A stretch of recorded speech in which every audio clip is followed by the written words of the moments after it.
ಹುಬ್ಬಳ್ಳಿಯಲ್ಲಿ ಭಾರೀ ಅಗ್ನಿ ಅವಘಡ, ವಿದ್ಯುತ್ ಶಾರ್ಟ್ ಸರ್ಕ್ಯೂಟ್ನಿಂದ ಗೋದಾಮಿಗೆ ಬೆಂಕಿ. ಕುಸುಗಲ್ ರಸ್ತೆಯ ಜಡಿಕೋ ಎಂಟರ್ಪ್ರೈಸಸ್ ಮನೆ ಬಳಕೆಯ ಸಾಮಾನುಗಳ ಗೋದಾಮಿಗೆ ಶಾರ್ಟ್ ಸರ್ಕ್ಯೂಟ್ನಿಂದ ಬೆಂಕಿ ತಗುಲಿ ಕೋಟ್ಯಾಂತರ ರೂಪಾಯಿಯ ವಸ್ತುಗಳು ಸುಟ್ಟಿರುವ ಘಟನೆ ಭಾನುವಾರ ಮಧ್ಯಾಹ್ನ ನಡೆದಿದೆ. ಉಣಕಲ್ ಮಾಲೀಕರಾದ ರವಿ ಜೈನ್ ಎಂಬುವರಿಗೆ ಸೇರಿದ ಎಲೆಕ್ಟ್ರಾನಿಕ್ ಗೋದಾಮಾಗಿದ್ದು, ಏಕಾಏಕಿ ಬೆಂಕಿ ತಗುಲಿದೆ. ಗೋದಾಮಿನಲ್ಲಿದ್ದ ಟಿವಿ, ಎಸಿ ಮತ್ತು ರೆಫ್ರಿಜರೇಟರ್ಗಳಂತಹ ಎಲೆಕ್ಟ್ರಾನಿಕ್ ವಸ್ತುಗಳು ಸುಟ್ಟು ಭಸ್ಮವಾಗಿದ್ದು, ಕೋಟ್ಯಾಂತರ ರೂಪಾಯಿಗಳ ನಷ್ಟ ಉಂಟಾಗಿದೆ ಎಂದು ಅಂದಾಜಿಸಲಾಗಿದೆ. ಸ್ಥಳೀಯರು ಪೊಲೀಸ್ ಹಾಗೂ ಅಗ್ನಿಶಾಮಕ ದಳದ ಸಿಬ್ಬಂದಿಗೆ ಮಾಹಿತಿ ನೀಡಿದ್ದಾರೆ. ಘಟನಾ ಸ್ಥಳಕ್ಕೆ 5ಕ್ಕೂ ಹೆಚ್ಚು ಅಗ್ನಿಶಾಮಕ ದಳದ ವಾಹನಗಳು ಧಾವಿಸಿ ಸುಮಾರು 4 ಗಂಟೆಗಳ ಕಾಲ ನಿರಂತರ ಕಾರ್ಯಾಚರಣೆ ನಡೆಸಿ ಬೆಂಕಿಯನ್ನು ನಂದಿಸಲು ಹರಸಾಹಸ ಪಡುತ್ತಿದ್ದಾರೆ. ಜಾಸ್ತಿ ಬೆಂಕಿ ಕಾಣಿಸಿಕೊಂಡಿದ್ದರಿಂದ ನೂರಾರು ಜನರು ಗಾಬರಿಗೊಂಡು ನೋಡುತ್ತಿದ್ದಾರೆ.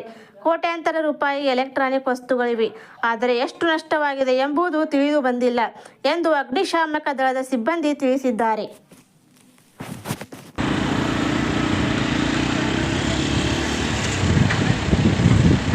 ಅಂದ್ರೆ ಕಾರ್ ಗಡಿ ಅದನ್ನ ಹೊತ್ಕೊಂತ ಕದ ಮುರಿದ ₹500 ಚಿಡುವರಿ ಐತ್ ನೋಡಿ.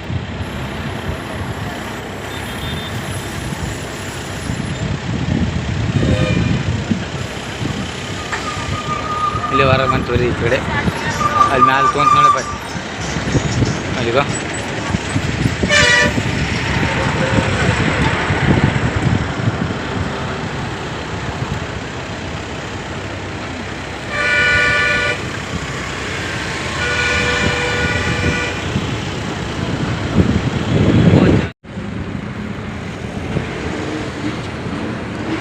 ಯಾವ್ದು ಇದು?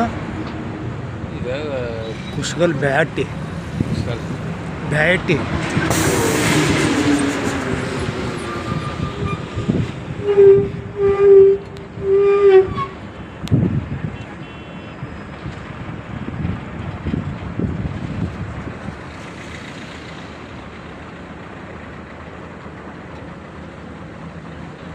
ಅಗದಿ ಹೆಚ್ಚಾತಲ್ಲ ಅದು. ಮುಚ್ಚೇನು ಹಂಗೆ ತೊಗೊಂಡೈತೆಪ್ಪ ಅದು ಸಣ್ಣಗ.